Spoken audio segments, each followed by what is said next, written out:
السلام عليكم. وزارة الإسكان هتعلن قريب قوي عن فتح باب حجز 100,000 وحدة إسكان اجتماعي كاملة التشطيب لمنخفض الدخل، وهتتسلم في أقل من 36 شهر. الأماكن فين؟ العبور الجديدة، بدر، حدائق العاصمة، 15 مايو، 10 رمضان، حدائق أكتوبر الجديدة في منطقة غرب المطار، والسادات، والمنيا الجديدة، ملاوي الجديدة، وأسوان الجديدة. دي الوحدات اللي هي بمساحات 75 متر و90 متر مربع. في وحدات تانية في أماكن تانية بمساحات 100 متر مربع و110 متر مربع و120 متر مربع. نرجع للإعلان الأول اللي هو المساحات الأصغر شوية. هنشوف دلوقتي على الخريطة مكان المباني دي بالظبط فين ونشوفها بعينينا. نبدأ بأول مدينة مثلا مكتوبة هنا العبور الجديدة. فين العبور الجديدة؟ تعالوا نشوف. العبور نفسها موجودة. تعالوا نشوف فين العبور وفين العبور الجديدة. ده الطريق الدائري الابيض، دي مدينة السلام اللي هنا دي، ودي العبور نفسها. يعني بعد حوالي الطريق الدائري وانت ماشي على طريق الاسماعيلية ب5 كيلو بتلاقي مدينة العبور. لكن عشان تروح العبور الجديدة فيفضل انك تكمل تاني على طريق الاسماعيلية لغاية ما تتقاطع مع الطريق الدائري الاوسط وتطلع كده شمالا. طبعا انا عامل فيديو عن الطريق الدائري الاوسط ابقى شوفه.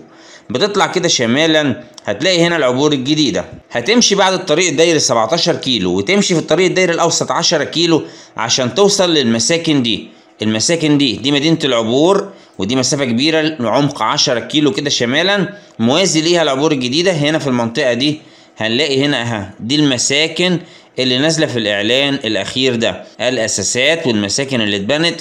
انت هتاخد حاجه في هنا غالبا على ما تحجز في العبور الجديده في الاعلان ال14 في سنه 2020. ده مكان المساكن في العبور الجديده. نروح لمدينه تانية ونشوف المساكن بتاعتها فين. المدينه التانية اللي هنتكلم عنها او هنشوف مكانها بدر، حدائق العاصمه.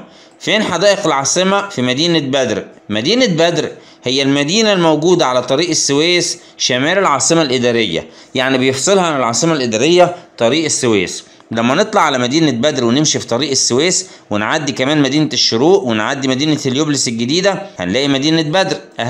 فين بقى في مدينة بدر؟ فين حدائق العاصمة؟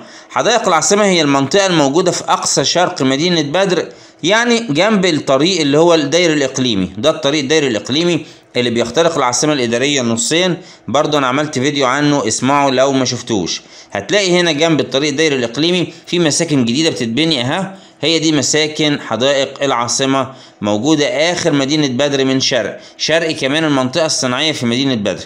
لأن مدينة بدر اللي أنا عملت عنها فيديو قبل كده موجودة هنا، دي المنطقة الصناعية. وهنا شرق خالص هتلاقي حدائق العاصمة في العمارات اللي بتتبني جديد دي اللي انتوا شايفينها قدامكم. لسه برضو مجرد أساسات، بعض العمارات عليت وبعض العمارات لسه بيتعمل لها أساسات. كمية مساكن ضخمة بصراحة. المكان الثالث اللي هنتكلم عنه أو هنشوفه دلوقتي هو مدينة 15 مايو. مدينة 15 مايو من المدن الجديدة اللي جنب مدينة حلوان. لما نروح مدينة حلوان اللي بيعدي في شمالها دلوقتي الطريق الدائري الأوسط اللي هو بيتحول بعد كده لكوبري على النيل أو جزء منه كوبري على النيل، هنلاقي إن مدينة 15 مايو موجودة شرق مدينة حلوان هنا في الصحراء الشرقية. هنروح كمان شرق خالص، دي مدينة 15 مايو اللي هي تعتبر صحراوية شوية لكن خضرت شوية وابتدت تبقى مأهولة. لكن نسيبها ونروح شرق خالص هنا في الجبل هنلاقي بقى المساكن دي اللي هي مساكن الإسكان الاجتماعي الجديدة في مدينة 15 مايو. في شوية هنا جنب المقابر دي هنلاقي المساكن دي، وفي كمان دي كلها منطقة مقابر بتفصل المساكن دي عن المدينة نفسها. مش عارف هما ليه بنوا المساكن بعد كمان المقابر، يعني مش مشكلة، ان شاء الله كله ده يعمر ويبقى حاجة حلوة. دي مساكن 15 مايو. المساكن اللي في 15 مايو بعيدة عن حلوان نفسها بحوالي 6 أو 7 كيلو متر، وبعيدة عن مدينة 15 مايو بحوالي 4 كيلو متر جوه في الصحراء الشرقية. المكان الرابع اللي هنتكلم عنه دلوقتي مدينة العاشر من رمضان. فين يا ترى المساكن في مدينة العاشر من رمضان؟ مدينة العاشر من رمضان عشان توصل لها بتمشي على طريق الإسماعيلية، بتمشي مسافة 35 كيلو متر تقريبا بعد مدينة السلام اللي على الطريق الدائري. بتمشي على طريق الإسماعيلية بتعدي مدينة العبور ومدينة الشروق وبتكمل تاني هتلاقي على يمينك المنطقة الصناعية وتدخل في منطقة العاشر من رمضان أو مدينة العاشر من رمضان. مدينة ضخمة جدا هي دي كلها، لكن أنا لاحظت إن المساكن الجديدة اللي فيها بعيدة عن العمران ده كله. دي هناك كده في الصحراء قرب بلبيس هنا في المنطقة دي. ادي المساكن المبنية في العاشر من رمضان، وادي الشوارع والتقسيمات الجديدة المعمولة في عمارات العاشر من رمضان. دي أراضي تقريبا، لكن المساكن أو الإسكان الاجتماعي أهو، دي عمارات الإسكان الاجتماعي في العاشر من رمضان الجديدة المطروحة للبيع. لكن العاشر من رمضان نفسها كانت هنا مراحل أولى، وبعد كده توسعت أكتر وتوسعت أكتر، فدخلت خالص في الشمال في الصحراء زي ما انتم شايفين كده. طيب نشوف مكان خامس. المكان الخامس حدائق أكتوبر. فين مدينة حدائق أكتوبر؟ تعالوا نتعرف على مدينة حدائق أكتوبر دي موجودة فين.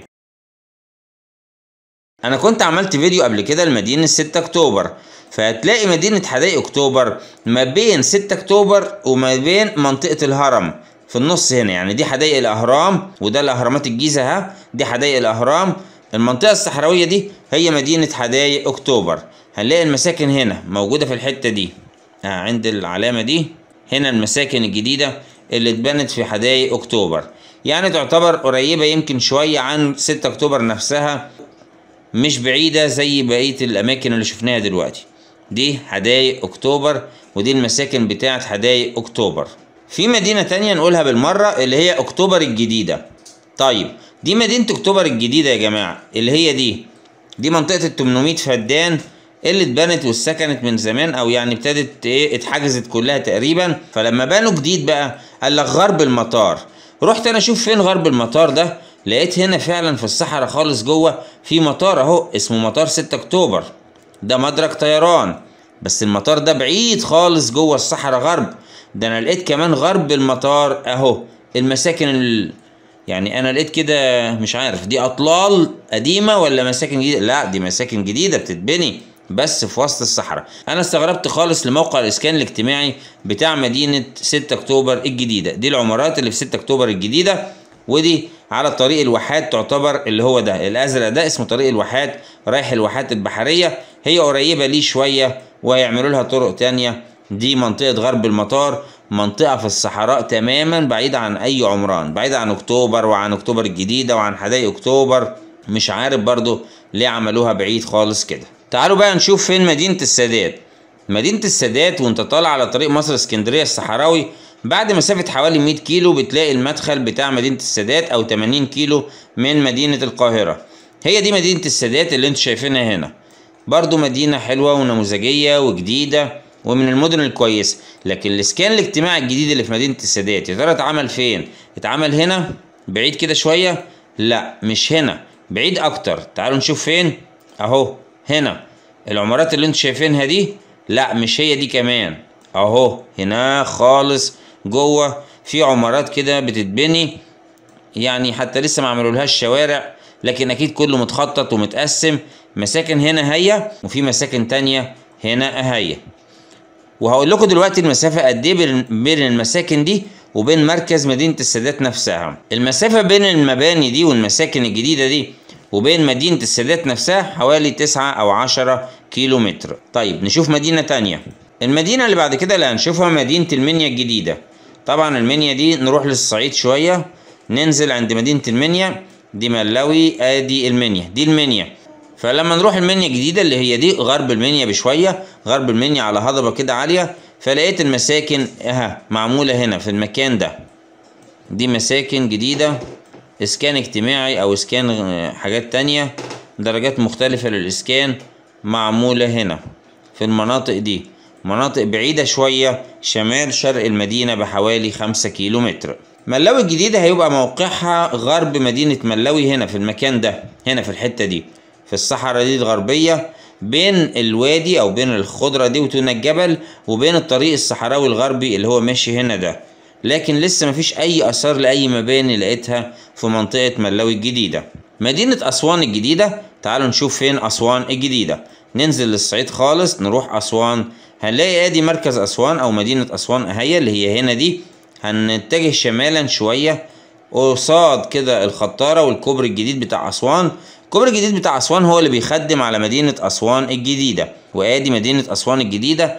اكيد الناس اللي في اسوان عارفينها، لكن المساكن الجديدة يعني بعيدة عنها شوية صغيرين، موجودة هنا في المكان ده حوالي 35 او 40 عمارة معمولين قدامكم اهم بالمنظر ده. دي المساكن اللي في أسوان الجديدة. في كمان مساكن مساحتها أوسع شوية، إسكان اجتماعي، موجودة لمتوسط الدخل مش لمحدود الدخل، موجودة في العلمين الجديدة. والعلمين الجديدة أنا عملت عليها فيديو تقدروا تشوفوه وتعرفوا فين أماكن المساكن دي. فاضل أعرفكم مدينة رشيد الجديدة ومدينة ناصر اللي هي غرب أسيوط. تعالوا نشوف فين مدينة رشيد الجديدة. مدينة رشيد الجديدة أنا عرفت موقعها، بس هما ما عملوش فيها أي إنشاءات لسه تقريبا.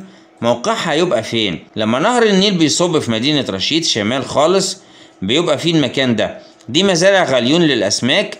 وادي هنا هتلاقي المثلث ده، المثلث ده كله أو الراس دي اللي هي ما بين نهر النيل والبحر المتوسط، هيبقى الساحل ده كله هو ده مدينة رشيد الجديدة اللي أنا ماشي عليه ده. المستنقعات دي هتتردم كلها وتتبني وتتعمل مدينة رشيد الجديدة.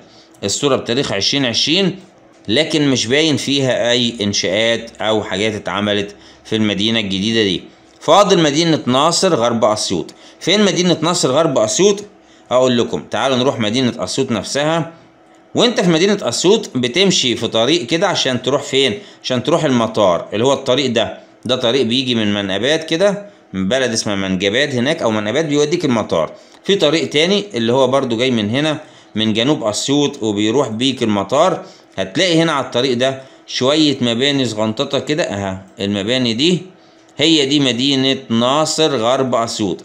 الحتة دي كلها هتتقسم وهتبقى مدينة كبيرة وضخمة إن شاء الله اسمها مدينة ناصر غرب أسيوط. لكن اللي أنا شايفه قدامي مباني في وسط الصحراء لغاية دلوقتي. ربنا يوفق الوزارة إن شاء الله في الإنشاءات اللي هما بيعملوها دي كلها لخدمة الناس، وربنا يوفق كل واحد وياخد الوحدة اللي تريحه وتبسطه إن شاء الله. شكرا لكم والسلام عليكم ورحمة الله وبركاته.